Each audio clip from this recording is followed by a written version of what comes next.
episode 1. So episode 1, yeah, the inaugural.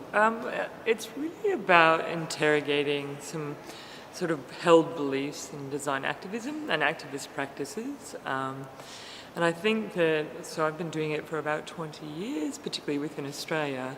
So I felt like my work was a decent body of work to start asking some very hard questions. And because I'm at a certain age, and I see these fantastic younger women in particular coming up through doing great work, I suspect that they've asked these questions of themselves before.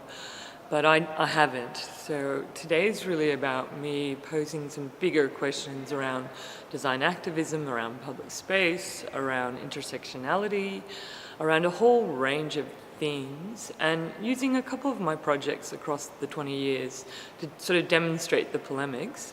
And then I've got this fantastic group of really, I'd say, I don't want to call them feral women, I'll call them fierce women, who are incredibly activists in their own right. And I've asked them to sort of comment on the themes, comment on the work, and let's have a good discussion, because I often think that because of the socially engaged nature of the work, people are afraid to have hard conversations.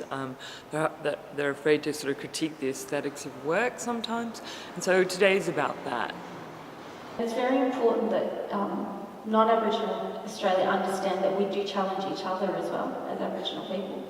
We challenge each other's projects, we contest them, we critique their ethics at the same standard that we hold non-Aboriginal people to about how we're commemorated, how we're remembered, So I think projects like this that come from people, I really believe in people power and people's movements and women's strength in bringing people together in collaborations. With kids and young people, there's so much energy there.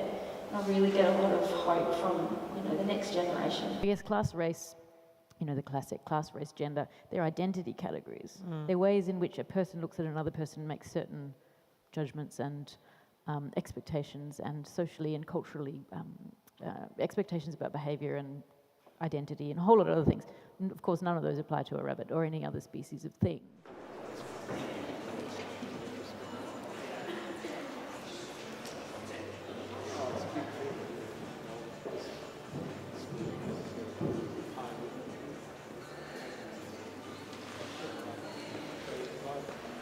Can there be any hope? And unfortunately, the conclusion that I came to was no. So I guess I wonder, I suppose that's a kind of radical pessimism or radical despair. And I don't know, how can one proceed with an activist practice if you are actually despairing? So I just spent 2.5 hours with these amazing women, and I was asked to discuss what I learned about my practice. I think the first thing is that it sounds really basic, but it perhaps isn't such a big failure, as much as I sometimes worry about it being a failure in terms of not necessarily having the gravitas which it had. And I think the second thing is really about thinking about it as a process. And yes, of course, I recognise that most of the works are about process, but I don't think I'd really taken a step back to think about process across all the projects, and instead of emphasizing the end point, really thinking about processes of how things come into being, but that openness and process.